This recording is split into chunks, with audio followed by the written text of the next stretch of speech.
Here I have TCL 30, and today I'm going to show you how to change volume buttons function in camera on this device.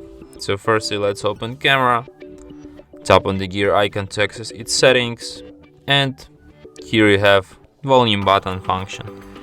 You can set it to shutter, to zoom, or just to volume. And that's it. Thanks for watching. If you find this tutorial useful, don't forget to hit that like button and subscribe to our channel.